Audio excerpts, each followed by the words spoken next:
तो last PPT में questions छोड़े थे, देखे थे क्या? नहीं देखे थे? चलो ठीक है, अच्छी बात है। हो सकता है घर जाके वापस वीडियो देखते ना हो, मतलब मैं ये नहीं कह रहा देखने चाहिए, मैं एक बात पूछ रहा हूं बस। देखते हैं नहीं देखते हैं वो वाली बात है। देखते हैं क्या? कुछ बोल रहे हैं हाँ, कुछ बोल रहे हैं नहीं, ज्यादातर बोल रहे हैं नहीं। कितने लोग बोलते नहीं? ये करो।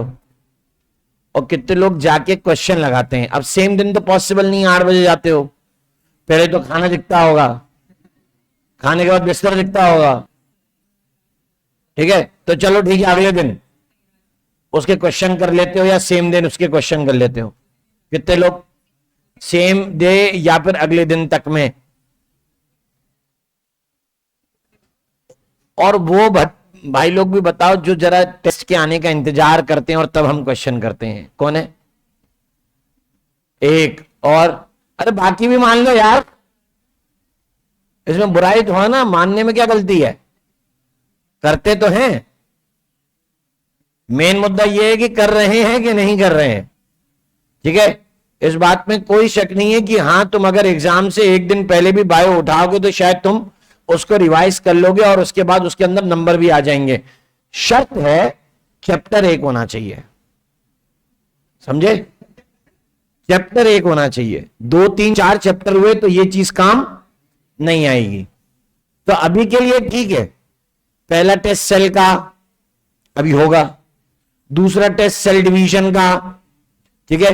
तीसरा जो होगा वो सेल और सेल डिवीजन मिला के होगा। आई बात समझ में? उसमें ये कारनामे काम नहीं आएंगे।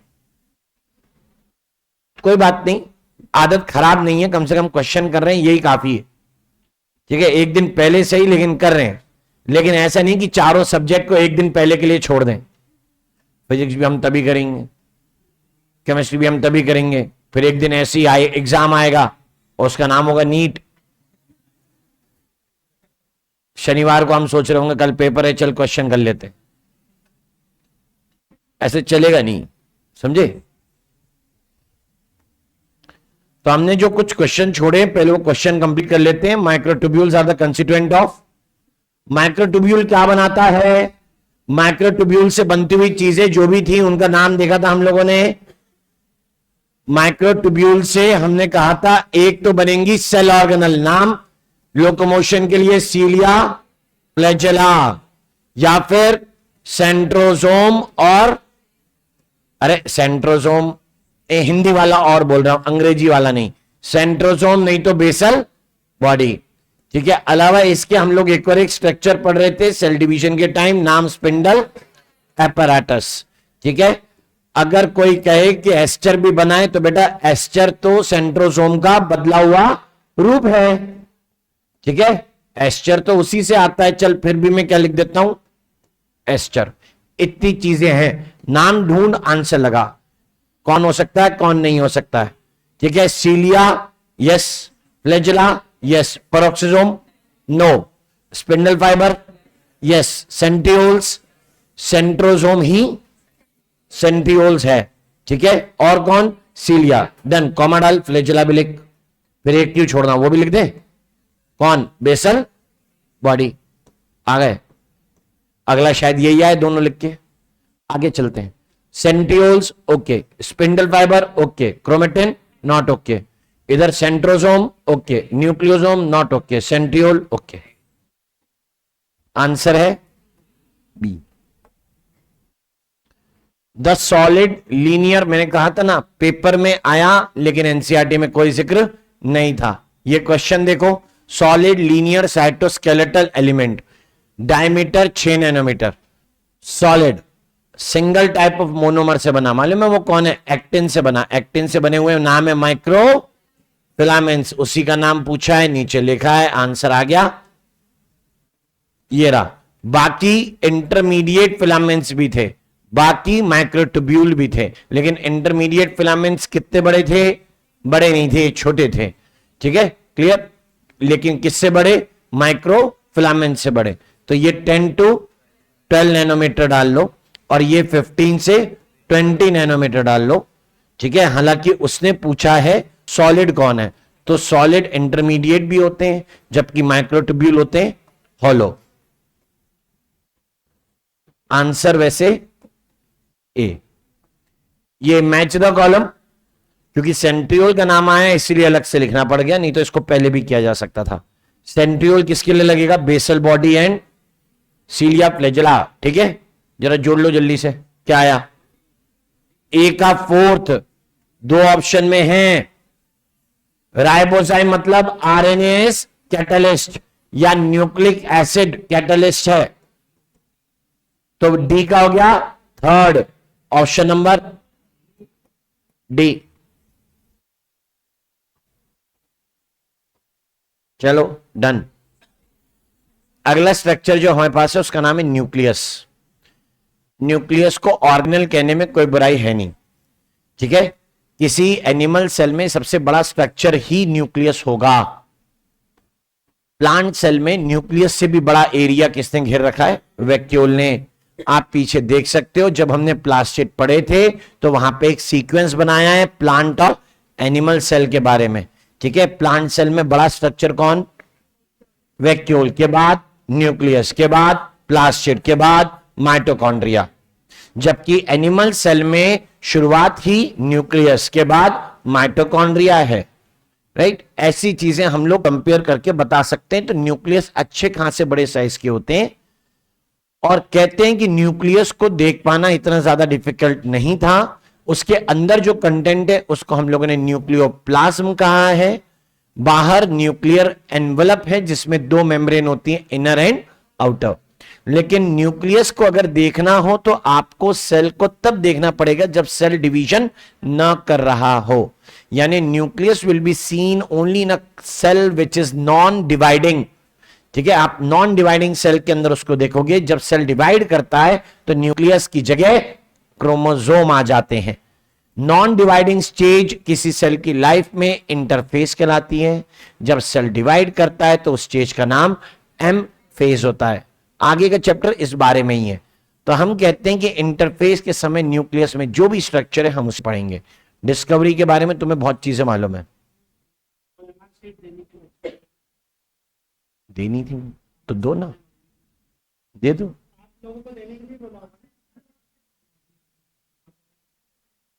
अभी कैसे बटेगी? मतलब नहीं हो मार्कशीट है।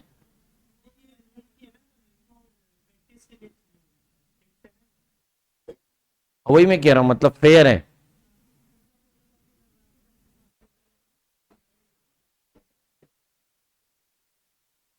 रब पेपर भी ले जाओ, है ना। रब पेपर भी करवाएं क्या? हाँ यस सर, हाँ। रोटियां भी यहीं से भिजवा के भेज देंगे बेटा। कल नीचे वाले रूम में 221 के अंदर हमने पूछा गोल रोटी कौन बनाते, तो उसमें लड़के दावेदार थे, पता है। अच्छा, पूछा ही लड़कों से था, लड़कियों से नहीं पूछा था। यहां कौन कौन है गोल रोटी बना सकता है? ना ना, लड़के ध्यान से देख लो तुम लोग। अब ये मत पूछना मैंने उनसे कोई पूछा था, ठीक है ना। दे दो ना, पास करते चले जाएंगे। एक साइड में गिन लेना, उतनी देना।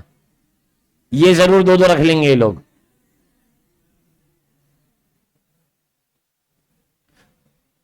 दिए गए संसाधन का उचित प्रयोग करें, ना इस पे समोसे कचौड़ी खाना।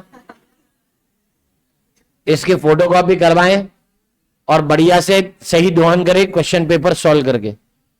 बात यह है कि क्वेश्चन पेपर कहां से आएगा, उसकी कमी नहीं है, दुनिया जहान के मिल जाते हैं, ठीक है। ये तो तुम्हें दे दी।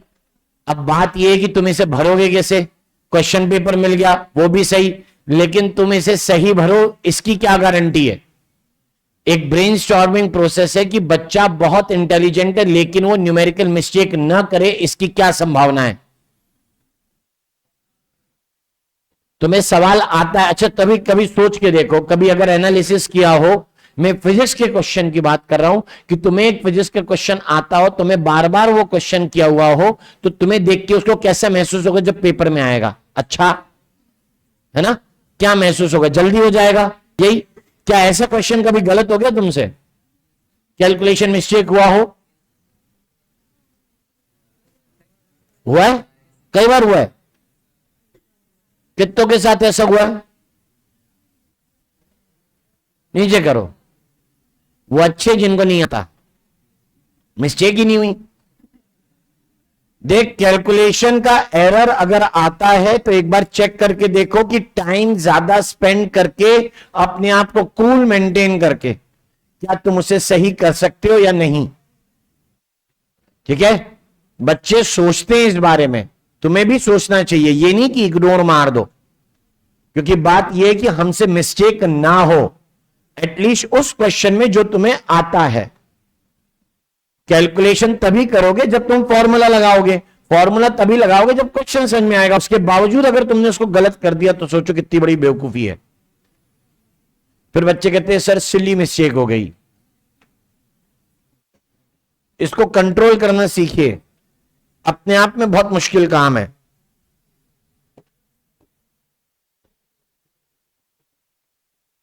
हाँ भाई, तो न्यूक्लियस के बारे में नाम पढ़ा जाता है। रॉबर्ट ब्राउन फिजिसिस्ट थे, 1831 के अंदर न्यूक्लियस को डिस्कवर किया।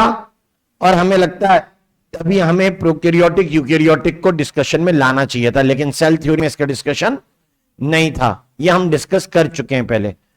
न्यूक्लियस के अंदर के मटेरियल की स्टेनिंग की गई है, याद आया कुछ? स्टेनिंग करके चीजों को देखना इजियर होता है जब आप एक लाइट माइक्रोस्कोप का यूज करते हैं, वो ओपेक हो जाती हैं और फिर उनको देखना समझना आसान होता है।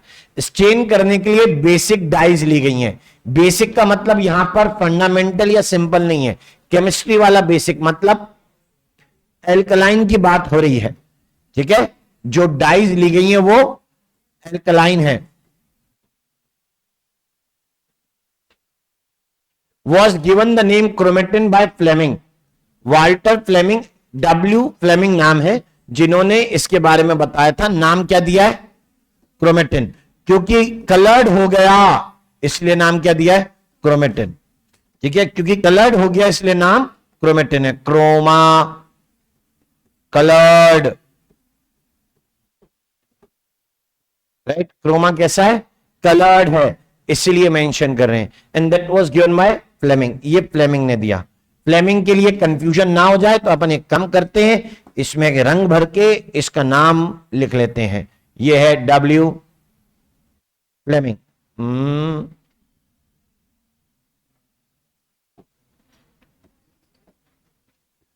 क्योंकि अलेक्जेंडर फ्लेमिंग भी है ना, ये W फ्लेमिंग है, इन्होंने नाम दिया था क्रोमेटिन।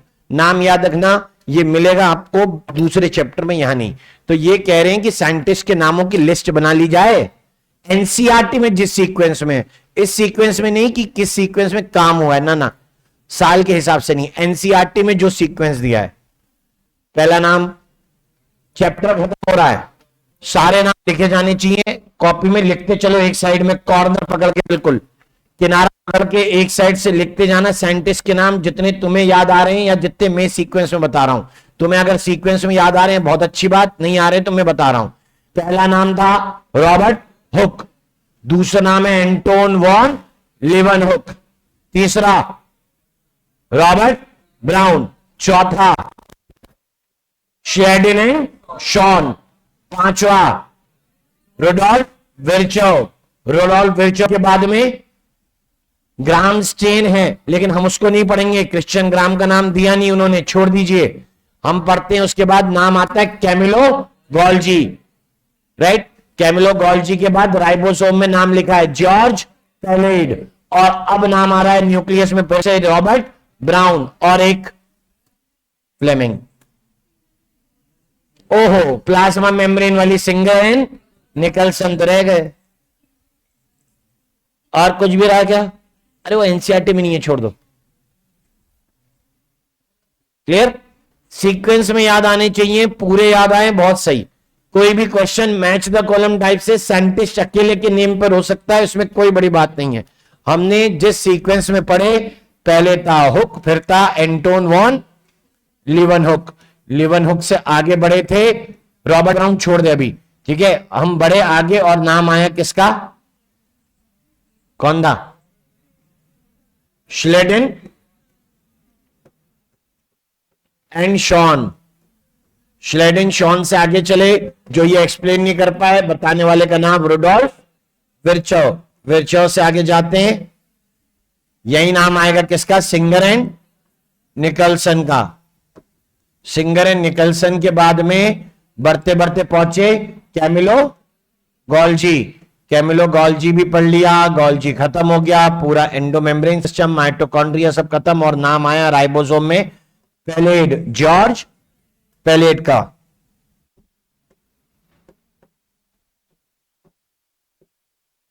जॉर्ज पेलेड के बाद आज हम नाम लिख रहे हैं किसका, रॉबर्ट ब्राउन, और फिर नाम लिख रहे हैं अभी वॉल्टर फ्लेमिंग।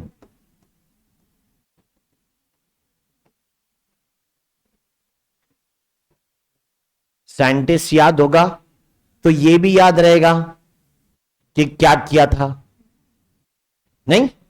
सीधी सिंपल सी बात है, शुरू से बोल रहा हूं ऐसी चीजों की लिस्ट बनाइए, आपको ही फायदा है। एक भी क्वेश्चन ऐसा है ना, वसूल हो गया, मतलब हर चैप्टर में बन सकती है, सारे चैप्टर के मिलाकर भी एक बन सकती है। नेम प्लेस एनिमल थिंग खेलेंगे अपन सिलेबस खत्म होने पर, तब लिखना, ठीक है। क्रोमा का मतलब कलर्ड है। बात यहां पे डाई की है, डाई भी एक से एक है, हम लोगों ने अलग अलग डाइज यूज करी हैं। ग्राम स्टेन यूज करी थी, नाम था क्रिस्टल वॉलेट, साथ में यूज करी सेफ्रनिन, डिपेंड करता है ग्राम पॉजिटिव या ग्राम नेगेटिव, राइट। हमने जो यूज करी है डाइज, उनका नाम, एक का मैं लिख रहा हूं क्रिस्टल वॉयलेट, जिसने इसका कलर रख लिया था ग्राम पॉजिटिव हुए, नहीं तो बाकियों को हमें फिर से कलर करना पड़ा यूजिंग सेफ्रानिन, ठीक है। ये हो गए। फिर कलर करने की बारी आई थी किसको, बोलो, अरे माइटोकॉन्ड्रिया बाद में, एंडोमेम्ब्रेन सिस्टम, गोल्जी था, मिथाइलिन ब्लू, मिथाइलिन ब्लू से गोल्जी अपैरेटस को कलर कर दिया। आगे बढ़े, आगे बढ़ के नाम आया किसका, हाँ माइटोकॉन्ड्रिया। माइटोकॉन्ड्रिया के लिए कलर था जेनस ग्रीन, पूरा नाम जेनस ग्रीन बी। और अब आ रहा है स्टेनिंग के बाद जिसे हम लोग देखने वाले, वो कौन है, क्रोमेटिन। वो कह रहे हैं बेसिक डाइज, नाम लिखता हूं, लाल लिपस्टिक वाला कलर कार्माइन, एसीटा कार्माइन, कीड़े की चटनी होती है,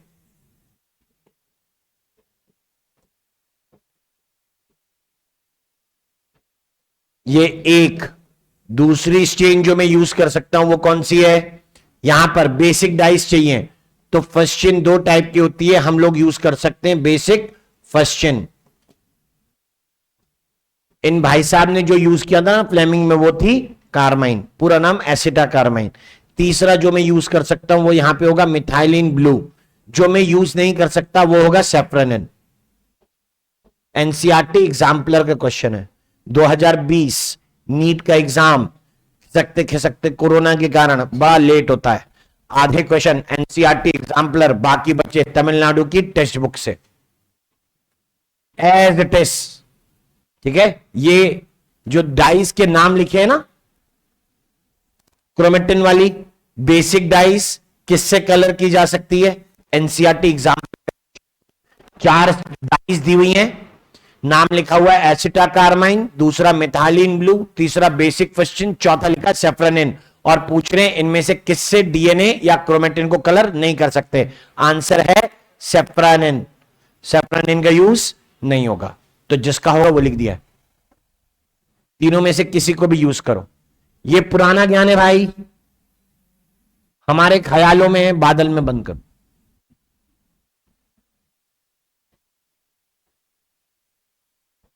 हाँ, तो हम बात कर रहे थे normally a cell has only one nucleus. हाँ, कुछ सेल्स है जिनमें इससे ज्यादा न्यूक्लियस हो सकते हैं, है मालूम है, अच्छी बात है, अभी देखते हैं। और सब mature cells even lack nucleus, कुछ मैच्योर सेल के पास न्यूक्लियस नहीं भी हो सकते। मुझे कुछ एग्जाम्पल इसका मतलब इनके पढ़ने पड़ेंगे, जो यहां पर नॉर्मली असल, एक जो बात यहां पर हो रही है, एक ये, और दूसरा है सब मैच्योर सेल्स लैक न्यूक्लियस, ये दोनों, ठीक है। ये दोनों ऐसे एग्जाम्पल्स हैं जिनके बारे में हमें पढ़ना होगा अलग से। हमारी किताब में इसके बारे में क्लियर कट जिक्र है। सब मैच्योर सेल लैक न्यूक्लियस, ऐसे सेल जो न्यूक्लियस को छोड़ देते हैं, बोलो कौन? अरे नहीं, उन्हें ई न्यूक्लिएटेड सेल कहते हैं, उन्हें कहते हैं ई न्यूक्लिएटेड सेल। एग्जाम्पल में लिखोगे आरबीसी, और एग्जाम्पल लिख सकते हो सीव ट्यूब के मेंबर्स। डन है ये? भाई ये लिखने तो नहीं बैठ गए, ये खुद से लिखने था, मैंने क्यों लिखा?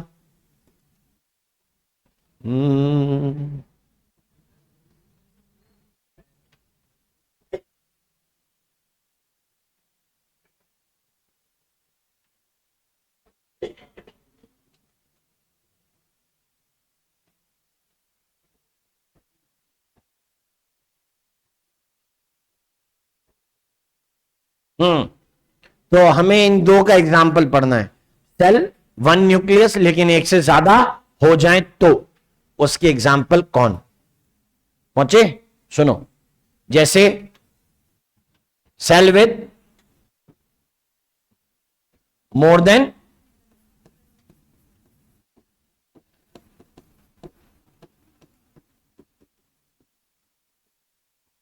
One nucleus. किताब देखो कितनी शानदार सीक्वेंस की है, तब तक याद रहे तुम्हें तो मजा आ जाएगा। पहले यहां लिखती है कुछ सेल होते हैं जिनमें एक से ज्यादा न्यूक्लियस होता है, फिर आगे के chapter cell cycle cell division में बताती है कि एक से ज्यादा न्यूक्लियस बनते कैसे हैं। फिर 12th वाली एनसीईआरटी में sexual reproduction in flowering plant में लिखती है कि ये बताओ टेप्टम के सेल्स मल्टी न्यूक्लिएट कैसे हो गए। राइट? यानी वो कोशिश कर रही है कि तुम लोग कंपेयर करना और रिकॉल करना सीखो। कुछ कुछ जगह पे वो ऐसा कोशिश करते हैं, बाकी जगह तो भ्रम करते हैं, बाकी कुछ नहीं। Cells with more than one nucleus, ऐसे सेल्स को क्या कहोगे? ऐसे सेल्स के लिए वर्ड यूज किया जाता है मल्टी न्यूक्लिएट। कुछ और भी कह सकते हैं क्या? हां, हम कह सकते हैं सिंशियम या सिंशियल, या कह सकते हो सीधे बोलो सिनोसिटिक। इनमें से कोई भी वर्ड यूज कर सकते हैं। इतने पे रुके नहीं, बस नहीं हुआ है, अभी आगे बाकी है, सुनिए।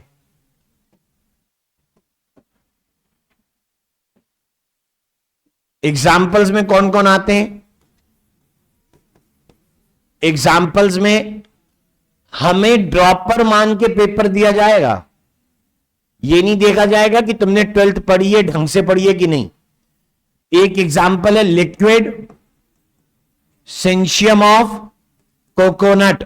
एक्चुअली किसकी बात हो रही है? एंडोस्पर्म की। एंडोस्पर्म ऑफ कोकोनट ऐसा है, मल्टी न्यूक्लिएटेड।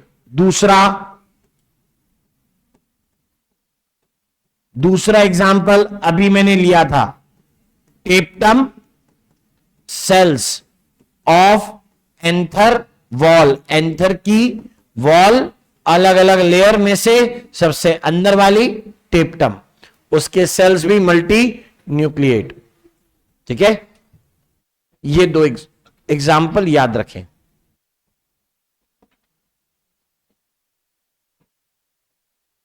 दूसरी ओर बात आ रही थी कि सेल्स जिन्होंने न्यूक्लियस को त्याग दिया, छोड़ दिया,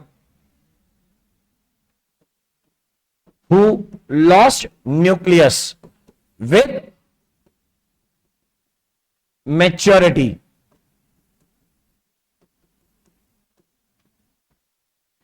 ऐसे सेल्स को क्या लिखोगे? Enucleated. Give one word for the cell which lost nucleus with maturity, हम उन्हें कहेंगे enucleated. E for exit का, न्यूक्लियस गया, नॉन न्यूक्लिएटेड मत बोलना। प्रोकैरियोटिक सेल के पास तो न्यूक्लियस है ही नहीं, छोड़ कहां से देगा? न्यूक्लियस को छोड़ा मतलब जेनेटिक मटेरियल भी गया, मतलब ये डिवाइड नहीं करने वाले। इन न्यूक्लिएटेड के एग्जाम्पल्स में हमारे पास हैं, इसमें करते हैं एग्जाम्पल्स और एग्जाम्पल्स के बारे में लिखते हैं हम लोग पहला एग्जाम्पल इसमें आएगा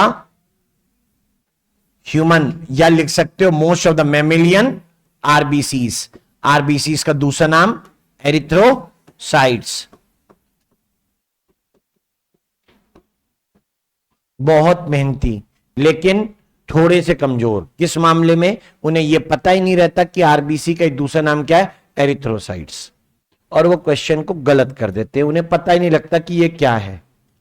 अगर मतलब ना समझ में आए तो उस क्वेश्चन पे हाथ नहीं डालते।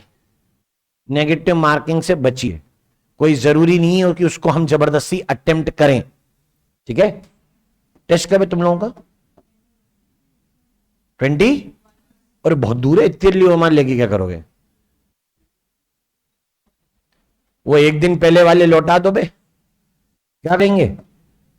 ह्यूमन आरबीसी तब तक खो जाएगी तुम्हारी ओएमआर।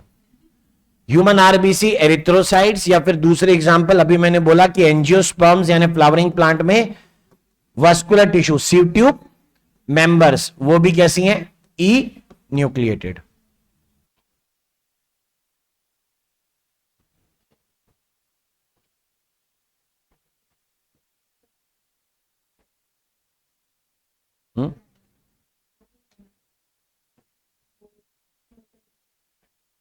पैरामीशियम बोलना पहले, बताएंगे ना, रुक तो जा। चल अच्छा बता देता हूं, यहीं बता देता हूं।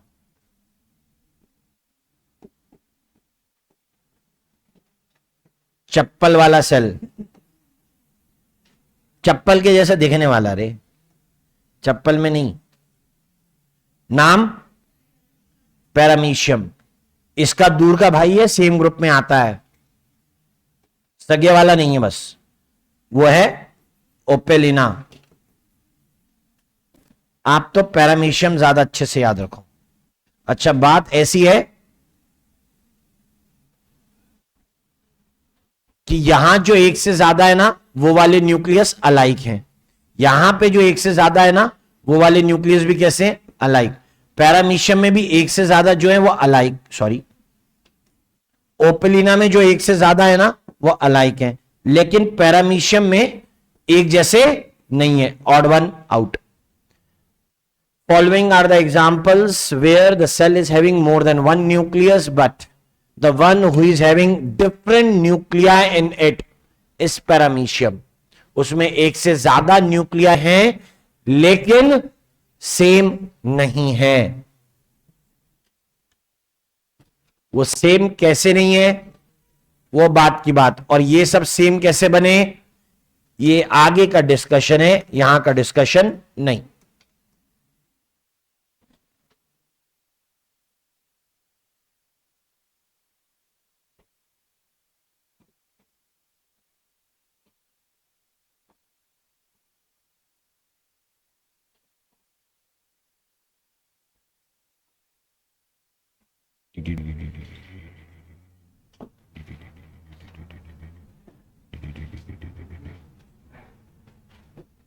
मोर than one nucleus, alike alike alike unlike.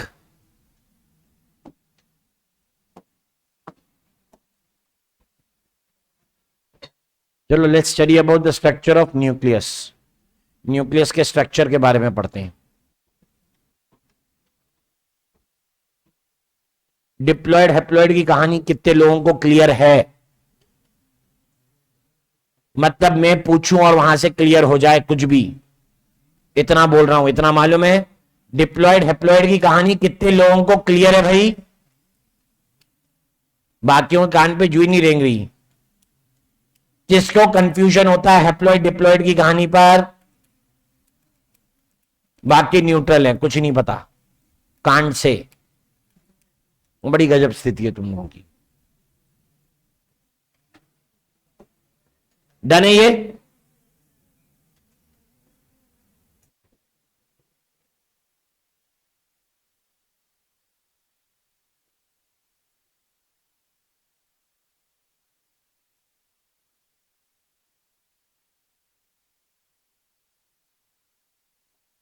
Structure जैसा मैंने बोला कि अगर आपको न्यूक्लियस पढ़ना है तो कौन से टाइम पे पढ़ोगे? जब सेल डिवाइड नहीं हो रहा हो। इन अ नॉन डिवाइडिंग सेल, मतलब आप इसको दूसरे टर्म में कह सकते हो during interphase.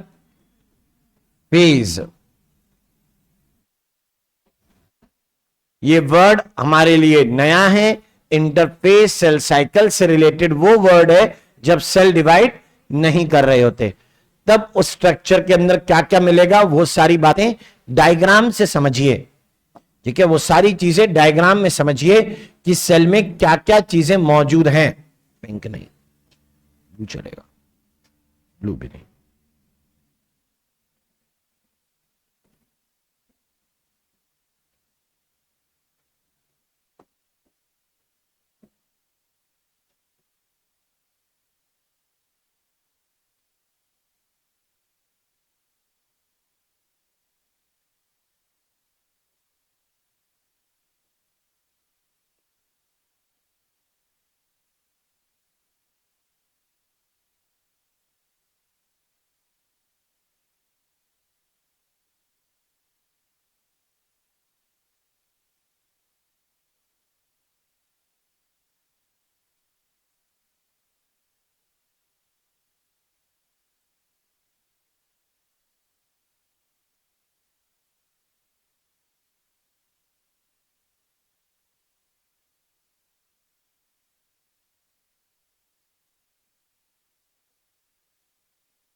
What that happened, क्या भैया, क्या डिस्कशन? ये है हमारे न्यूक्लियस की बनावट। बाहर दो मेम्ब्रेन है जरूर, लेकिन कुछ जगह पर मेम्ब्रेन ने बिल्कुल खुले दरवाजे छोड़ दिए, मतलब टोटल ओपन। ऐसे मेम्ब्रेन का काम होता है एक बैरियर क्रिएट करना या आने जाने वाले रास्ते पर ऐसे रिस्ट्रिक्शन लगाना कि हर चीज जा ना पाए, हर चीज आ ना पाए, जो चाहे वो आ जा सके। लेकिन वो भी जगह बन गई है जो टोटल ओपन, खुले दर्शन भाई। तो ऐसे में जो एग्जाम्पल हम लोग मेंशन करते हैं वो वाले एग्जाम्पल्स 1 2 3 4, ये जो जगह मैंने अभी रंग से भर दी इसे कहते हैं पेरी न्यूक्लियर स्पेस। ये पेरी न्यूक्लियर स्पेस है या इंटर मेम्ब्रेन स्पेस भी बोल सकते हो। यही है वो बैरियर जिसके कारण बाहर की चीजें अंदर नहीं आ पा रही, अंदर से कोई बाहर नहीं जा पा रहा। लेकिन मैंने यही इस बात पर भी ध्यान दिया कि अंदर और बाहर की मेम्ब्रेन के बीच में किसी जगह यूनियन है। बाउंड्रीज देखो, यहां पे बॉर्डर पर दोनों आपस में एक दूसरे में कंटिन्यू हो गई। मैं ये नहीं कहूंगा फ्यूज हो गई पूरी तरीके से, मैं कहूंगा एक दूसरे में कंटिन्यू हो गई, ज्यादा सही है। ऐसे जैसे किसी से गले मिल गए हो, राइट। अंदर की जगह को कह रहे हैं पेरी न्यूक्लियर स्पेस, जो दुनिया से बैरियर क्रिएट कर रहा है और चीजों को अंदर बाहर होने नहीं दे रहा। और इधर बात करते हैं कि जब ये दोनों मेम्ब्रेन एक दूसरे में कंटिन्यू हो जाएंगी तो खुली जगह बन जाएगी, उसका नाम है न्यूक्लियर पोर। ठीक है, उसका नाम न्यूक्लियर पोर है। तो तब हम कहते हैं इस बारे में कि कौन से पार्ट हम इंटरफेज न्यूक्लियस में देखेंगे। इंटरफेज न्यूक्लियस में देखने लायक चीजें हैं। नंबर पहली चीज ये जिसे मैंने कहा है कैरियोथीका, या फिर आप नाम लिख सकते हो न्यूक्लियर एनवेलप। और न्यूक्लियर एनवेलप, थीका से मतलब समझ लेना पार्टीशन वॉल। न्यूक्लियर एनवेलप में कितनी लेयर है? The two membranes, outer and inner. The two membranes enclose perinuclear space. Fact वाला क्वेश्चन, डायरेक्ट क्वेश्चन और value change, statement wrong. Perinuclear space की जगह का साइज दिया हुआ है उन्होंने, ठीक है। 10 से 50 एंगस्ट्रॉम नहीं, नैनोमीटर। ये हुई पहली जगह, नाम पेरीन्यूक्लियर स्पेस।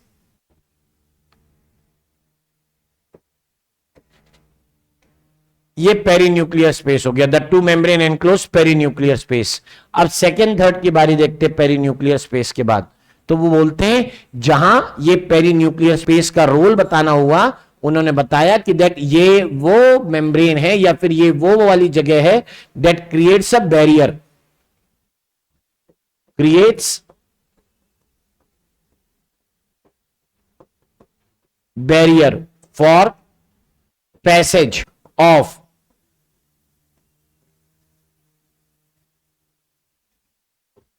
मॉलिक्यूल्स।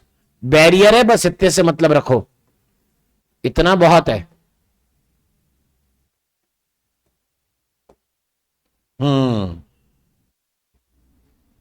फिर से दूसरी बात, ये दो मेम्ब्रेन की बात हो रही है, अगली बार फिर से लिखेंगे, अलग तरीके से लिखेंगे, the two membrane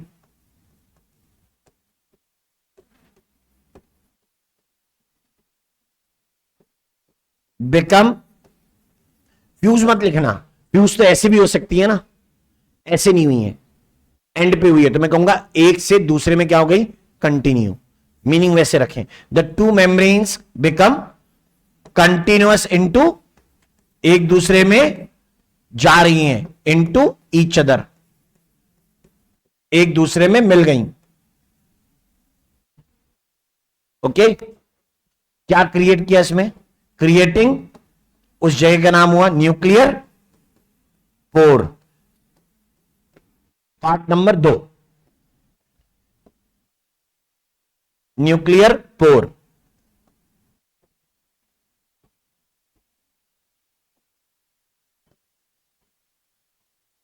nuclear pore perinuclear space के कंपैरिजन में काफी बड़ी जगह है। It is 50 to 100 nanometer in size, और कहते हैं ये किस तरीके का स्ट्रक्चर होता है, छोड़ो साइज नहीं है ना किताब में, मेमोरी मत भरो अपनी, हम लिख रहे हैं न्यूक्लियर पोर के कारण क्या है, allows by directional movement of particles. जैसे कौन से पार्टिकल, बोल, आरएनए कहां बनता है, बोल बोल, कहां बनता है, न्यूक्लियस के अंदर, ठीक है, आरएनए बनता है न्यूक्लियस के अंदर, ओके, और प्रोटीन बनता है न्यूक्लियस के बाहर साइटोप्लाज्म में। तो इसका मतलब है कि इससे ये पार्टिकल अंदर बाहर हो सकते हैं, आरएनए बाहर जा सकता है, प्रोटीन अंदर आ सकता है। तो movement of particles like RNA, proteins. लो जी, ये खत्म हुआ किसके बारे में, कैरियोथीका के बारे में। आउटर मेम्ब्रेन पर हम लोगों ने राइबोसोम होते हैं, ये पहले भी लिखा है, याद आया, ठीक है, ये हम राइबोसोम में पढ़ चुके हैं। यही बात हम लोगों ने आरईआर पढ़ते समय भी देखी है, डायग्राम में हमने लेबल किए हैं। ये 80s राइबोसोम है, हो गया इनका, अब काम खत्म। कैरियोथीका के बारे में कुछ नहीं है, ठीक है। न्यूक्लियर पोर वाली जगह ये रही, this is the nuclear pore.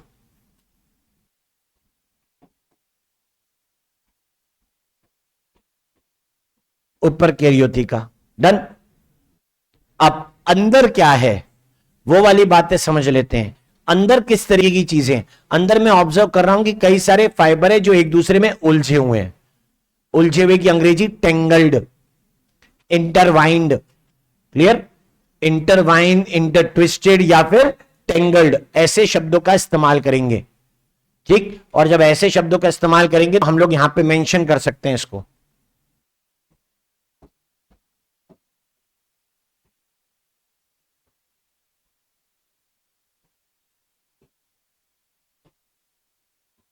अंदर क्या क्या चीजें, वो कैसी दिखेंगी वो देख लेना।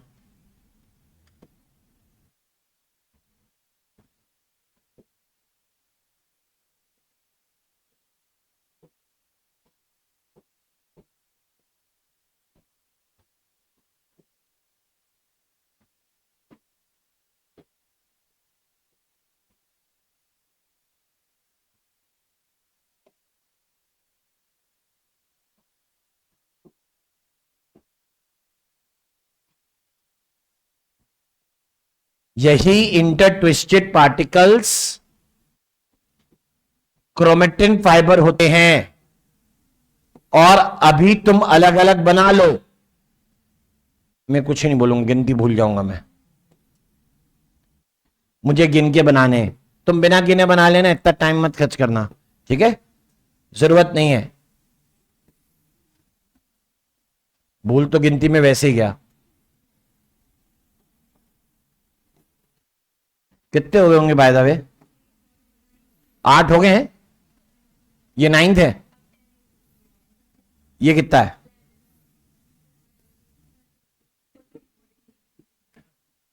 वापस लो, छोड़ के आना पड़ेगा।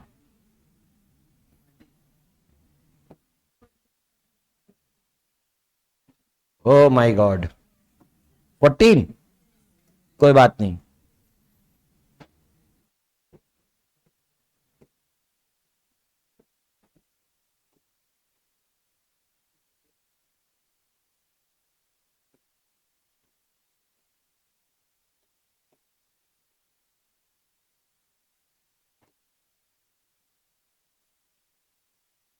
फिफ्टीन, 16, 17, 18, 19, 20, 21, 22, 23, खत्म। और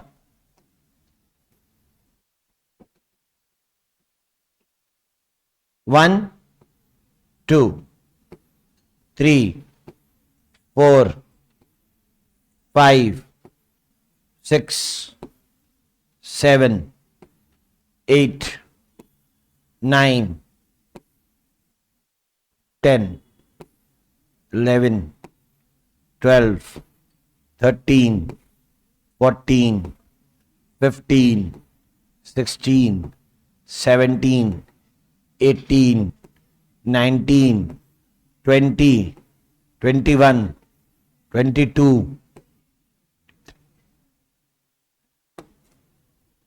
हां, तो किताब में ऐसी लाइन लिखते हैं कि there is about 2 meter long DNA in the nucleus of the cell in human.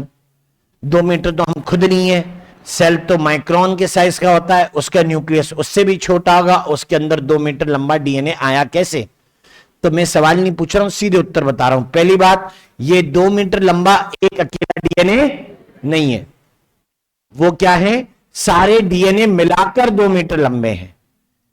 हमने कितने डीएनए सेगमेंट बनाए पता है? 46। हमारे अंदर क्रोमोसोम भी कितने होते हैं? 46। वो बात अलग है कि अब उसकी काउंटिंग करना तुम्हारे लिए क्या हो जाएगा? मुश्किल, क्योंकि वो टेंगल्ड है। जब क्रोमोसोम बनेंगे तो ये 46 सबके सब एक दूसरे से क्या होंगे? अलग, अनटेंगल्ड, सुलझे हुए, नॉट इंटरवाइंड। अभी ये क्रोमेटिन कहलाता है, क्योंकि कलर्ड है ना, इसीलिए हम लोग इसको क्या बोलेंगे? क्रोमेटिन।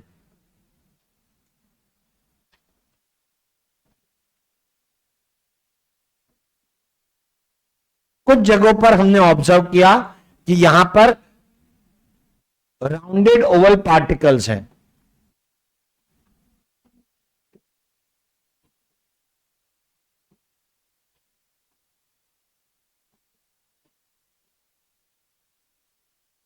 इन्हें न्यूक्लियोलस कहते हैं। मैं अंदर के कंटेंट के बारे में बता रहा हूं अब। अंदर के कंटेंट का नाम है न्यूक्लियोप्लाज्म, और इस न्यूक्लियोप्लाज्म में जो भी चीजें मौजूद हैं उसके बारे में पढ़ते हैं। इंटरफेस न्यूक्लियस में जो दिखेंगे, पहले ये सफेद से डॉट दिख रहे हैं, ये ठीक है, इन डॉट्स के नाम है न्यूक्लियोलस, और प्लूरल होगा न्यूक्लियोलाई।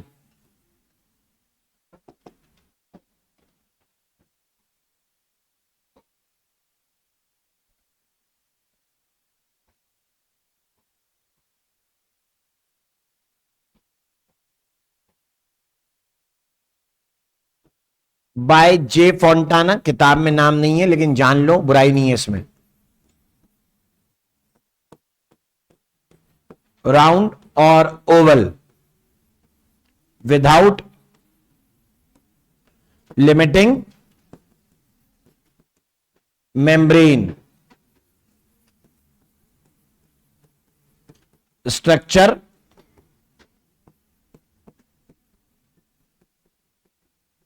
Continuous with nucleoplasm. मतलब देखना, कंटिन्यूअस क्यों बोलेंगे? क्योंकि बीच में कोई पार्टीशन मेम्ब्रेन नहीं है। मेंशन किया है विदाउट लिमिटिंग मेम्ब्रेन, इसमें कोई लिमिटिंग मेम्ब्रेन नहीं होती। स्ट्रक्चर के बारे में, कंटिन्यूअस विद न्यूक्लियोप्लाज्म और राउंड ओवल है, नंबर वेरी करेंगे, हम लोग कहते हैं एक्टिव साइट फॉर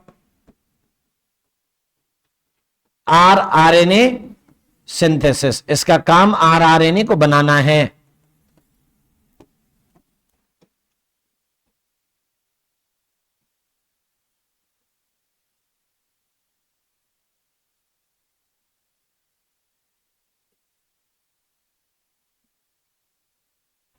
आरआरएनए को बनाने वाले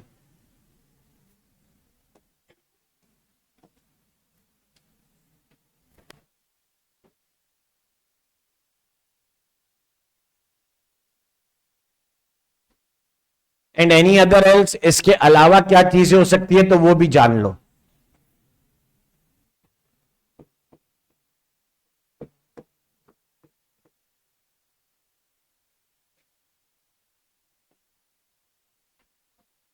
अंदर कंटेंट है, उसका नाम देखो, उस कंटेंट को हम लोग बोल रहे हैं क्रोमेटिन।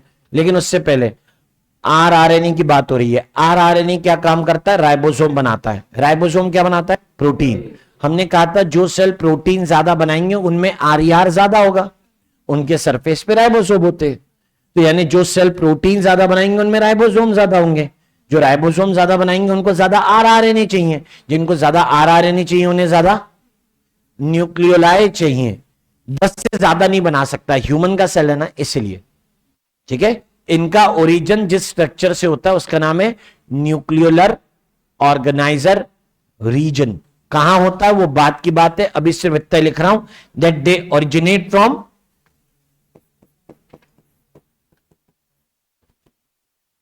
ओरिजिनेट फ्रॉम NOR, पूरा नाम न्यूक्लियोलर ऑर्गेनाइजर रीजन।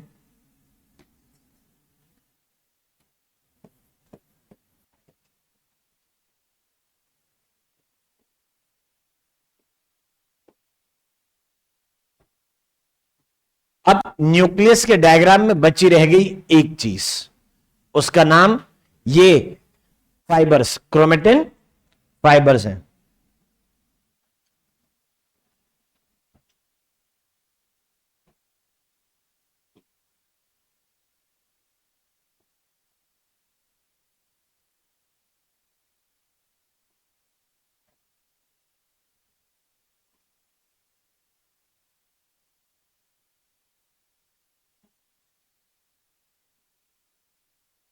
ये क्रोमेटिन फाइबर्स। अब इस क्रोमेटिन फाइबर्स के बारे में बात कर रहे हैं हम लोग, क्या क्या कैरेक्टर है वो सुनो, बहुत इंपॉर्टेंट। क्रोमेटिन फाइबर कैसे हम लिखेंगे? Tangled fibres. टेंगल्ड मतलब उलझे हुए। आप इंटरवाइंड भी लिख सकते हो, INTERWINED, इंटरवाइंड या फिर टेंगल्ड, उलझे हुए फाइबर्स विद बीडेड अपीयरेंस। ऐसे लगते हैं जैसे मोती लगे हुए इन पे, बीडेड अपीयरेंस।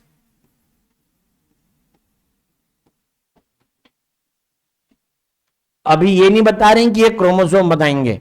क्रोमेटिन केमिकली क्या है ये खास है। तो क्रोमेटिन होता है केमिकली डीएनए के साथ में, हिस्टोन के साथ में, नॉन हिस्टोन के साथ में छोटा से अमाउंट में आरएनए, यानी पूरा बोले तो it is nucleo protein, nucleic acid plus protein.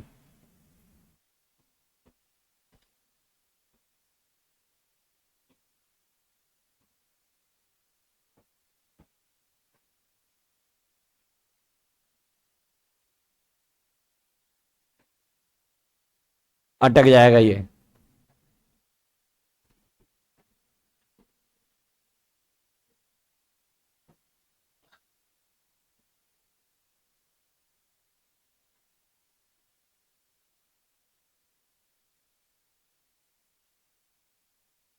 Chemically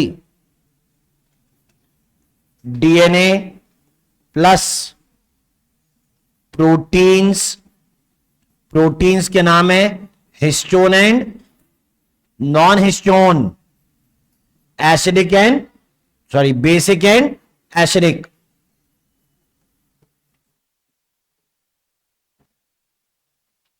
and आटे में नमक बराबर RNA. Chemically DNA, proteins, RNA. Important question, chemical composition of chromatin याद रखें।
डन।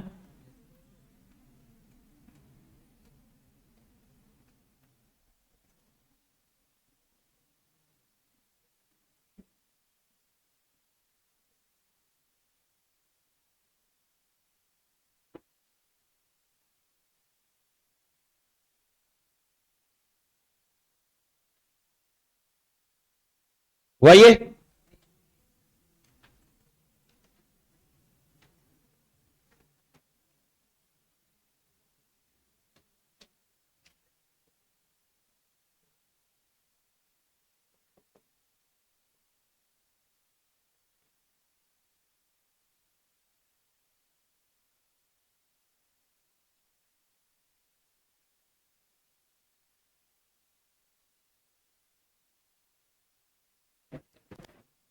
देन ये हो गया न्यूक्लियस। जब सेल डिवाइड करने जाएगा, अगर जाएगा इन केस, तो यहां बहुत सारी चीजें बदल जाएंगी। क्रोमेटिन अनटेंगल होगा, मतलब सुलझेगा और निकालेगा। तो हमने क्रोमेटिन फाइबर को वैसे गिन के बनाया है, एक्चुअल में गिन नहीं सकते थे। तो जब वो वापस सुलझेंगे तो they are going to arrange into 46 chromosome in human being. अगर ये गार्डन पी प्लांट, मटर का पौधा होता, अगर बाई चांस मटर के पौधे होते, तो तब उसके लिए हम लोग ये मेंशन करते हैं कि उसके अंदर क्या चीजें होती, उसके अंदर 14 क्रोमोसोम होते, यानी क्रोमेटिन 14 क्रोमोसोम में भर जाता। ठीक है, यहां पर ह्यूमन सेल की बात हो रही है, इसलिए 2 मीटर लंबा डीएनए, अप्रोक्सीमेटली 2 मीटर लंबा डीएनए 46 क्रोमोसोम में अरेंज हो गया।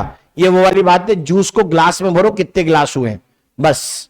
तो अभी ये जूसी मटेरियल है जिसमें इंडिविजुअल काउंटिंग पॉसिबल नहीं है, क्रोमोसोम में पॉसिबल होगी। क्रोमोसोम कहने के लिए लेंथ में छोटे होते हैं, इसलिए डायमीटर क्या हो जाएगा, बढ़ जाएगा। अरे भाई मैं कह रहा हूं तुम्हारे पास एक लंबी रस्सी है, उसको कम जगह में रखना है, कैसे रखोगे, लपेट के।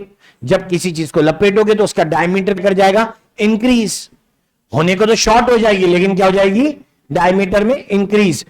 कैसे लिखते हैं बायोलॉजी में, अब फिजिक्स में ये नेग्लिजिबल हो जाएगा, लेकिन बायोलॉजी में ये नेग्लिजिबल नहीं है, हम लिखेंगे थिकंड एंड शॉर्टनड। क्लियर, मोटे हो गए और छोटे हो गए। छोटी मोटी चीजें बाकी जगह नेग्लिजिबल है, यहां पे इंपॉर्टेंट हो गई है, उसका नाम क्या है, chromosome. You can study chromosome better than the chromatin. आप क्रोमोसोम को ज्यादा अच्छे से पढ़ सकते हो, ठीक है। तो ये चीजें हमारे लिए काम की है। वो तब दिखेगा क्रोमोसोम जब सेल को क्या करना है, डिवाइड। बता देते हैं कैसे दिखेगा। ये हुआ क्रोमेटिन तक।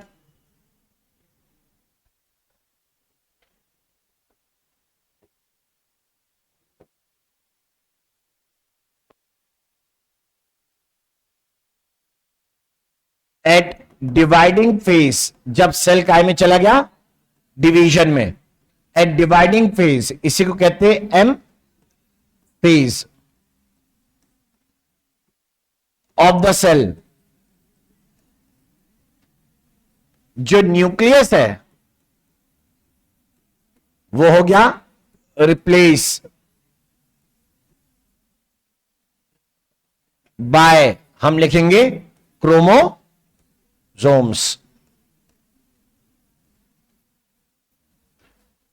मैं जब सेल डिवीजन बताऊंगा तो उस समय लिखूंगा ये कि जब सेल डिवीजन में गया या डिवाइड होने के लिए तैयार हुआ तो न्यूक्लियस का साइज बड़ा हुआ, उसके बाद न्यूक्लियर एनवेलप गायब। क्यों साइज बड़ा हुआ होगा न्यूक्लियस का? अरे भाई, किसी चीज को सुलझाओगे तो सुलझा के रखने के समय ज्यादा जगह घेर लेंगे ना। अभी उलझे थे, ऊपर नीचे पड़े थे, ढेरी थी ढेरी, अब ढेर को क्या कर दिया, जमा दिया है। कपड़े को ढेर में रखो और उसके बाद तय लगा के एक के ऊपर एक रखो, समझ रहे हो ना? कब जगह ज्यादा लगती है, जब आप जमाएंगे, राइट। जब आप चीजों को ऑर्डर में करोगे तो वो चीजें जगह ज्यादा घेर रही होंगी। तो वही हुआ, इसलिए न्यूक्लियस गॉन, गया, उसकी जगह आ गए क्रोमोसोम्स।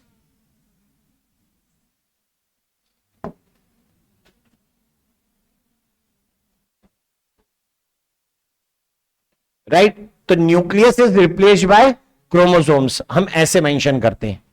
तो अगर वो रिप्लेस बाय क्रोमोसोम तो न्यूक्लियस के पास यहां क्या है, एग्जाम्पल ले रहे हैं किसका, ह्यूमन सेल का। ह्यूमन सेल का एग्जाम्पल ले रहे हैं फॉर अ सोमेटिक सेल या सोमेटिक सेल इन ह्यूमन। चलो ठीक है, ऐसे दो, इन ह्यूमन।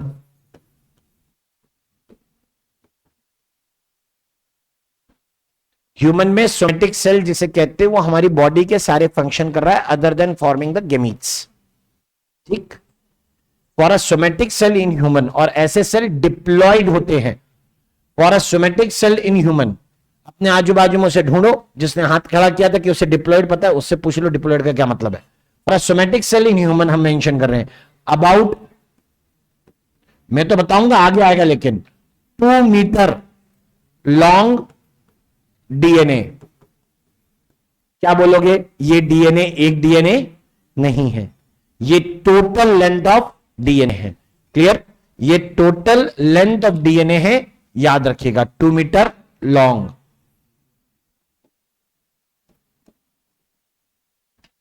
यहां पे क्या हुआ,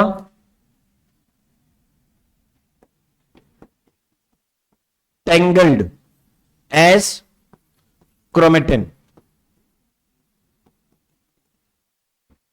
क्रोमेटिन के लिए टेंगल्ड था, क्रोमेटिन में बनकर टेंगल्ड था, और वही जाके चेंज हो गया किसमें,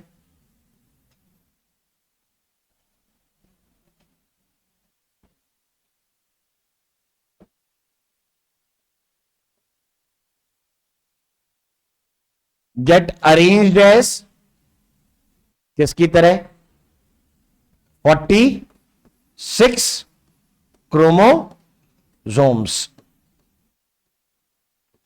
हमें इन नंबर से मतलब नहीं था, दिक्कत यह है कि पिछले कुछ सालों में किताबों की लाइन छप छप के क्वेश्चन आती हैं और उसी के ऊपर कई सारे लोग पेपर बनाते हैं, क्वेश्चन बनाते हैं। दिक्कत वहां है, नंबर वहां बताने पड़ रहे हैं, नहीं तो मुझे कोई दिक्कत नहीं है, मत याद करो। अभी जरूरत नहीं थी। इसकी जरूरत मॉलिक्यूलर बेसिस ऑफ इनहेरिटेंस में ज्यादा है जब जेनेटिक मटेरियल पढ़ते हैं, क्योंकि वहां पर कैलकुलेट करोगे डीएनए की लेंथ और वो कितनी आएगी 2.2। अबाउट लिखा है ना, एग्जैक्ट तो लिखा नहीं है। अगर कोई लिख दे, इतने बड़े वाले ऐसा क्वेश्चन बनाते हैं, the DNA in a human somatic cell is exactly 2 meter long. बच्चा बोलता है सर ये तो सही है। अबे गलत है, क्योंकि किताब में क्या लिखा है। एक्चुअल थॉट ये है कि ह्यूमन डीएनए 2.2 मीटर लंबा होता है, 2 मीटर नहीं।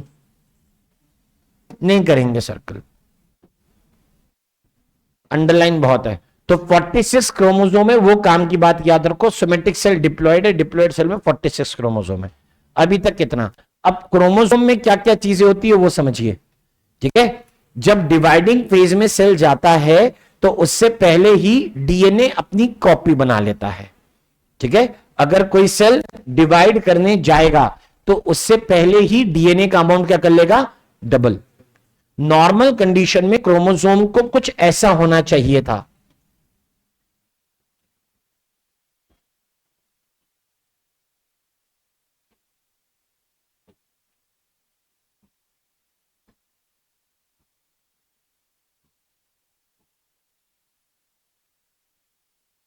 राइट, सीधा भी बना लो जैसा तुम्हें, मेरे पास जगह नहीं है, राइट। लेकिन हम कहते हैं कि डिवाइडिंग स्टेज में वो ऐसा नहीं है। कैसा है फिर, इधर आओ।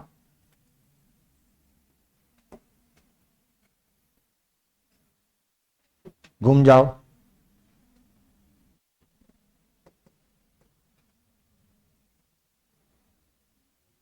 घूम।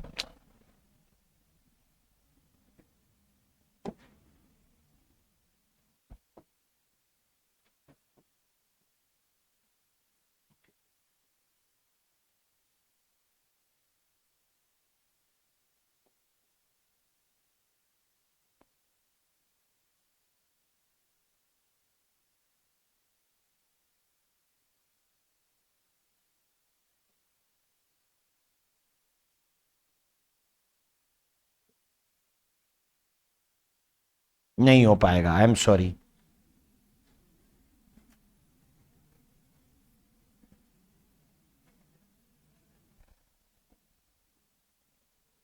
बाहर में जाओ।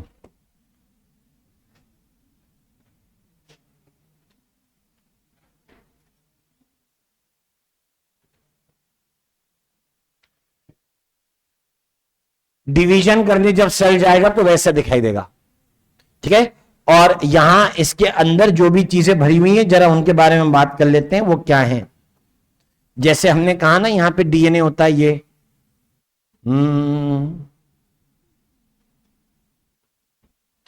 तो यहां पर भी डीएनए है, लेकिन यहां पे डीएनए की कॉपी कैसी है, डबल।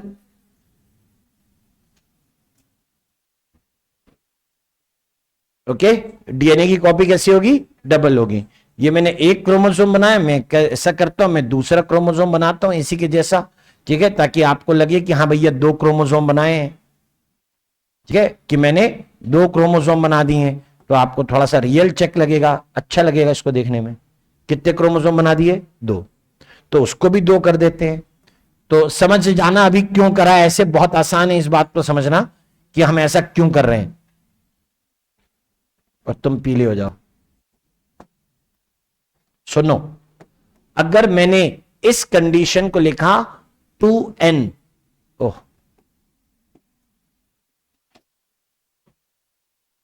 किताब अपनी सबसे पहले हैप्लॉइड डिप्लॉइड वाली बातें प्लांट किंगडम में बताती हैं। अब वो प्लांट किंगडम वाला चैप्टर आता है 4थे नंबर पर, ठीक है। हम पढ़ रहे हैं 8वें नंबर का चैप्टर, तो कुछ तो हमें भरपाई करनी पड़ेगी ना पुरानी चीजों की। तो अब यहां पे समझे जरा, हम ये बात कह रहे हैं कि अगर 2 क्रोमोसोम को बराबर में लिख रहा हूं 2n, क्या कहलाएगा ये, डिप्लॉइड बोल देना। क्या बोलोगे, डिप्लॉइड। डिप्लॉइड का मतलब है एक जैसे कितने क्रोमोसोम, 2। एक ही जैसे तुम्हें, कलर अलग है बस, ठीक है, एक ही जैसे हैं, कलर अलग है। एक जैसे 2 क्रोमोसोम जब होते हैं तो ऐसी कंडीशन को क्या बोलते हैं, डिप्लॉइड। यानी अगर एक जैसे 3 क्रोमोसोम होंगे तो ट्रिप्लॉइड, एक जैसे 4 होंगे तो, एक जैसे 4 होंगे तो, अबे टेट्रा नहीं बोलना चाहते क्या, एक जैसे 4 क्रोमोसोम होंगे तो टेट्राप्लॉइड, 5 होंगे तो पेंटाप्लॉइड, एक जैसे 6 हुए तो हेक्साप्लॉइड, याद रहेगा। और एक जैसा एक ही होगा मोनोप्लॉइड, क्या बोलोगे? मोनोप्लॉइड, ठीक है। हैप्लॉइड का मतलब हाफ होता है, डिप्लॉइड का हाफ क्या होगा? हैप्लॉइड। सिंगल क्रोमोसोम होगा अगर एक ही जैसा होगा, एक क्रोमोसोम, उसे क्या बोलोगे? मोनोप्लॉइड, याद रहेगा। ये डिप्लॉइड है, वो भी डिप्लॉइड है, लेकिन कॉमनली कहा जाता है कि 2n में जितना डीएनए है उसका रिप्रेजेंटेशन लिखते हैं 2c। 2n क्रोमोसोम के साथ जितना डीएनए होगा उसका प्रपोर्शन कितना बोला जाएगा? 2c। डिवीजन में जाने से पहले डीएनए ने अपनी कॉपी बनाई, भाई बंटवारे के लिए संपत्ति होनी चाहिए। सेल डिवीजन में सेल बटेगा, बटेगा तो बंटवारा होगा, बंटवारे के लिए क्या चाहिए? संपत्ति। संपत्ति के नाम पे उनके पास क्या है? जेनेटिक मटेरियल, तो उसकी क्या हुई होगी? कॉपी। बीच रास्ते में क्या हुआ होगा? रेप्लिकेशन ऑफ डीएनए, यानी डीएनए का सिंथेसिस हुआ। और डीएनए का सिंथेसिस हुआ तो यानी क्रोमोसोम के नंबर में कोई चेंज ही नहीं दिखे, लेकिन क्रोमेटिड यानी ये दो डंडियां जो थी डबल हो गई। तो मैं यहां पे 2n के बजाय साथ में क्या लिखूंगा? समझ में आ रही है बात? ठीक है। ऐसे बने हुए हो तो 2n 2c लिखोगे, ऐसे बने होंगे तो क्या लिखोगे? 2n and 4c। क्लियर? तो ये जो दो है ना, ये लेफ्ट और राइट में ये जो दो बने हुए हैं इनको बोलते हैं सिस्टर क्रोमेटिड्स, इनको बोलेंगे सिस्टर क्रोमेटिड्स। उधर पे नो क्रोमेटिड नो सिस्टर, एक ही क्रोमेटिड एक क्रोमोसोम, ये सिस्टर क्रोमेटिड्स हैं। तो ये दोनों कौन होंगे? ये एक गुलाबी और एक पीला, नॉन सिस्टर। गुलाबी गुलाबी सिस्टर, पीले पीले सिस्टर, गुलाबी और पीले non sister, right.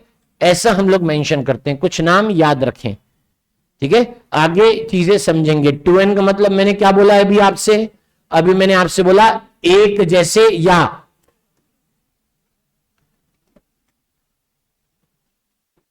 Same chromosome की कितनी कॉपी? सेम क्रोमोसोम इन कितनी कॉपीज? 2 कॉपीज। सेम का मतलब आगे जाके पता लगेगा, अभी बता देता हूं। होमोलोगस, होमो मीन्स सेम, ठीक है। उसकी 2 कॉपी होंगी तो उसे क्या बोलेंगे?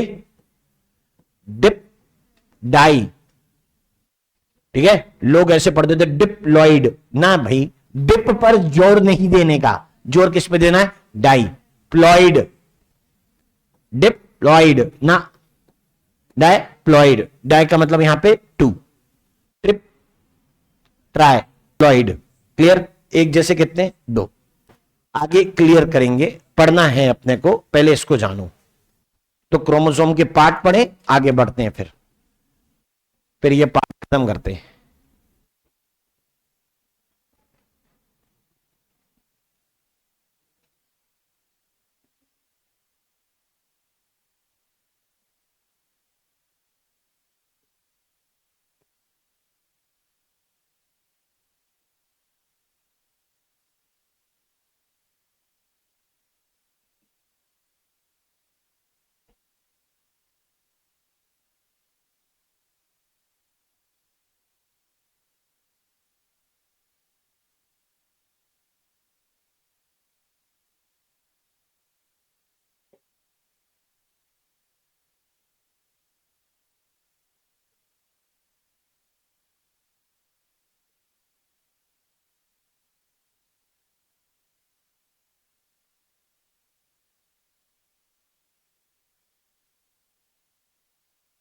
तो तुम्हारा सिलेबस कहां तक है? सेल पूरा बोला हुआ है कि पोर्शन है?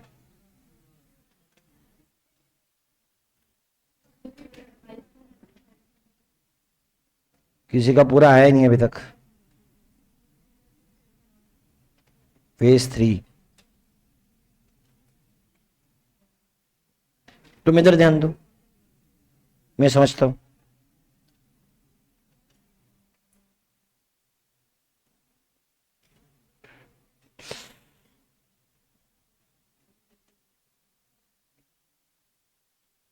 तुम्हारा है फेज 3 बोला है 4?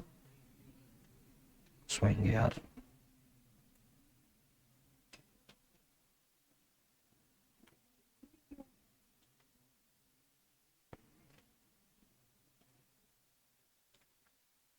हाँ जी, हो गए, बनाए क्रोमोसोम का डायग्राम बनाए। ये जो किनारे हैं मतलब the end of the chromosome है, ये इधर इधर, इनको बोलते टीलोमियर। और ये जहां पर दो सेंट्रोमियर आपस में जुड़े होते हैं उस जगह को बोलते हैं हम लोग सेंट्रो, जहां दो क्रोमेटिड जुड़े हुए हैं उसको बोलते हैं सेंट्रोमियर।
ट्वेंटी फर्स्ट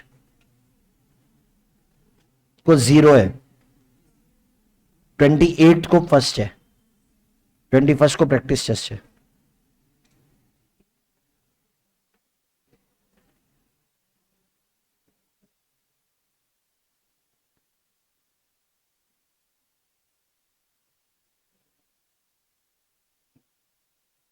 पार्ट 1 मतलब प्रोकैरियोटिक सेल के राइबोसोम वाले टॉपिक तक।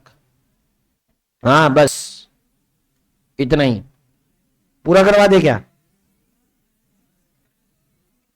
आधा चैप्टर नहीं है, पार्ट 1 लिखा हुआ है, इसका मतलब है वो आएगा इंक्लूजन बॉडी राइबोसोम वाले टॉपिक तक, बस उसके आगे नहीं।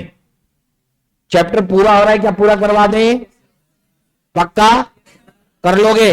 बाद में बोलना मत, एक ही बार पूछता हूं।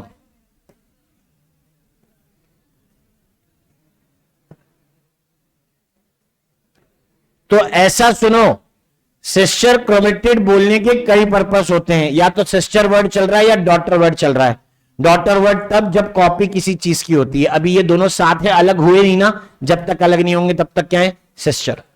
ठीक है, तब तक ये सिस्टर क्रोमेटिड्स हैं, बाद में डॉटर क्रोमोसोम्स हो जाएंगे। खैर मैं ये कह रहा हूं कि जब दाएं तरफ और बाएं तरफ दोनों चीजें कैसी हैं? सेम, एक ही की दो साइड कॉपी बनी हुई है ना, तो पूरा क्यों पढ़ रहे हो? एक ही साइड को पढ़ लो। ठीक है, ये एक क्रोमेटेड है, ये this one is one chromatid, this one is one chromatid, this one is another chromatid, दूसरा क्रोमेटेड है।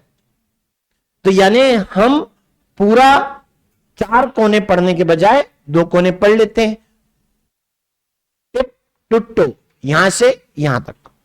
That will be more convenient for us. तो क्रोमोसोम के डायग्राम में जो चीजें हमें दिखी हम झटपट बना देते हैं, हमने एक तरफ जो चीजें देखी हैं उसके बारे में बात कर रहे हैं। ओप्स, लो जी,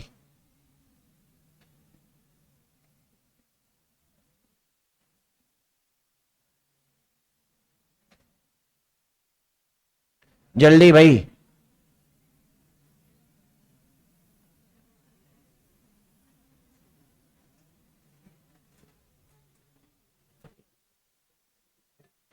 ये सबसे पहले बना था, समझे? ये फर्स्ट बना था, इसलिए इसका नाम बना है, इसको लिखेंगे प्राइमरी कंस्ट्रिक्शन। अंग्रेजी कमजोर ना पड़े, कंस्ट्रिक्शन का मतलब है नैरो एरिया, कंस्ट्रिक्टेड मतलब नैरो। प्राइमरी कंस्ट्रिक्शन वाले एरिया में ही होती है सेंट्रोमियर। अभी तक तुम पढ़ रहे थे कि सेंट्रोमियर पर 2 क्रोमेटिड जुड़ते हैं, यहां क्या जुड़ रहा है? यहां बड़ा बाजू छोटा बाजू,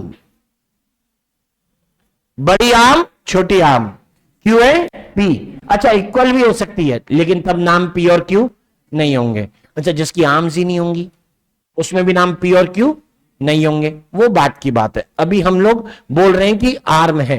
कौन सी आर्म? लॉन्ग आर्म को बोलते हैं क्यू, शॉर्ट आर्म को बोलते हैं पी। अंदर के कंटेंट को, जैसे कि पहले क्रोमेटिन था, अब उसका नाम बदल गया है, अब उसको बोलेंगे क्रोमोनिमेटा।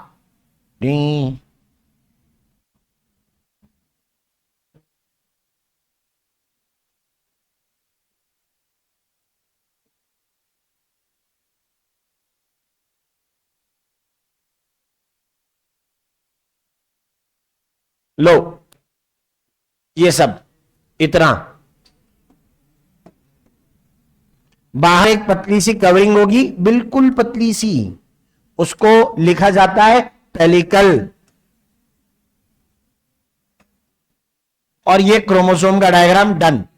ये जो मैं अभी बना रहा था ऊपर वाला पोर्शन, वो सेकेंडरी कंस्ट्रिक्शन वाला हिस्सा। अभी जहां से निकला वो प्राइमरी कंस्ट्रिक्शन का हिस्सा। वापस प्राइमरी कंस्ट्रिक्शन पे फिर से ऊपर जाते हुए जहां कौन है? Secondary constriction. सेकेंडरी कंस्ट्रिक्शन पर बना हुआ ये स्ट्रक्चर कहलाता है सैटेलाइट। इसी का नाम सैटेलाइट हुआ।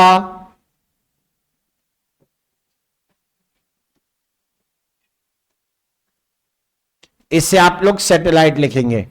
पूछ रहे हैं क्या है भाई ये, तो ये वाला एरिया लिख रहा हूं मैं, सेकेंडरी कंस्ट्रिक्शन।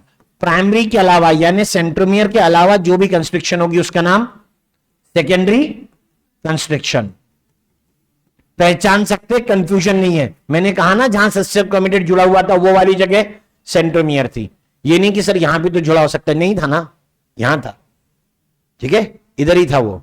तो सेकेंडरी कंस्ट्रिक्शन पूछ रहे हैं सैटेलाइट क्या है। डायग्राम नहीं दिया किताब में, लेकिन नाम लिख के छोड़ दिया, परेशान करते हैं। सैटेलाइट क्या होती है? सैटेलाइट डेफिनेशन, अरे सैटेलाइट शब्द का मतलब क्या है? अर्थ की सैटेलाइट बोलो, मून। अर्थ की सैटेलाइट मून। अब ये बताओ, जैसे सूरज घूमता हुआ दिखता है, मून घूमता हुआ दिखता है, तो जो कांस्टेंट है उसे क्या बोल दिया? यस, एक बात, जो कांस्टेंट है उसे क्या बोलेंगे? सैटेलाइट बोलेंगे। यानी क्रोमोसोम के ऊपर ये जगह भी कैसी है? कांस्टेंट। प्लस मून अर्थ की ही सैटेलाइट है, किसी और प्लैनेट की नहीं। इसका मतलब है कि यूनिक भी होगा। यूनिक है, कांस्टेंट।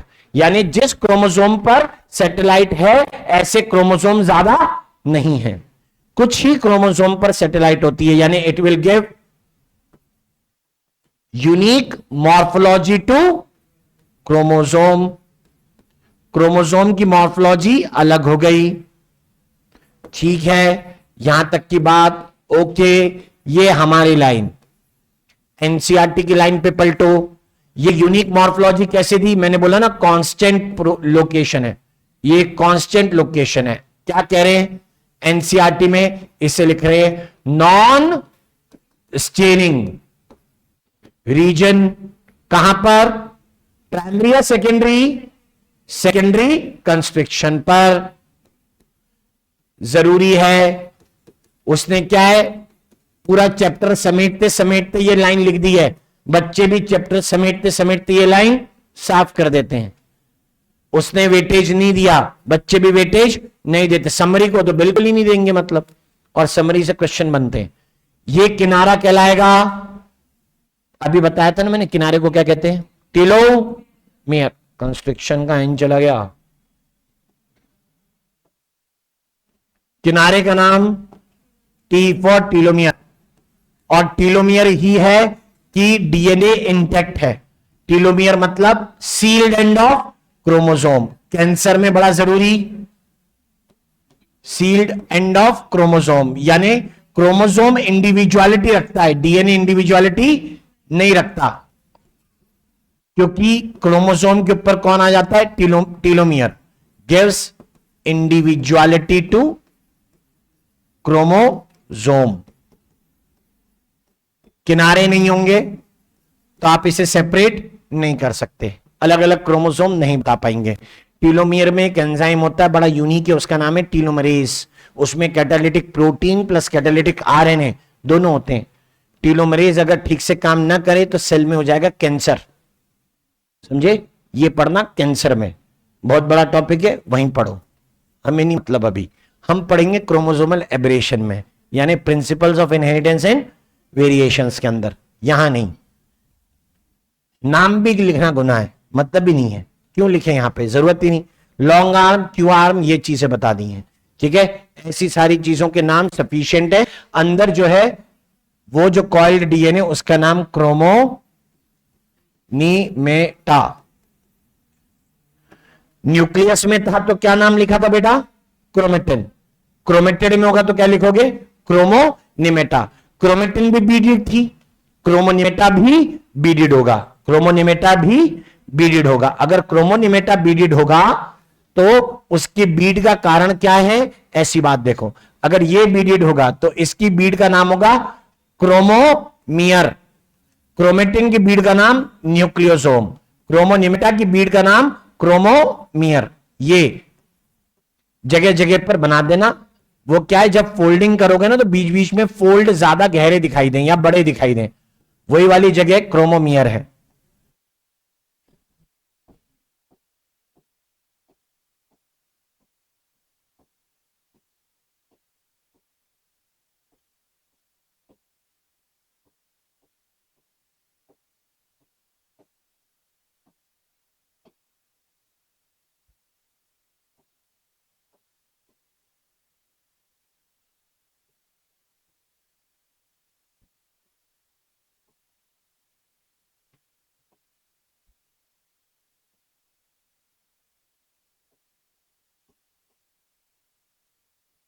कोई ना पूछ रहे इस बारे में। तो arms will be decided by P and Q chromosome, sorry by the position of centromere. Okay, ये इतनी चीज है क्रोमोसोम के बारे में जानने के लिए। हमें कुछ और भी पढ़ना है क्रोमोसोम के रिगार्डिंग, इंक्लूडिंग जाइंट क्रोमोसोम्स, ठीक है? क्रोमोसोम में डिप्लॉयड हैप्लॉयड की कहानी भी डिटेल करनी है। क्रोमोसोम के शेप्स पढ़ने हैं जो सेंट्रोमियर के बेस पे होते हैं, और माइक्रोबॉडी। बच्चे हुए PYQ, नेक्स्ट क्लास में करेंगे हम लोग। PYQs, micro bodies. Thank you.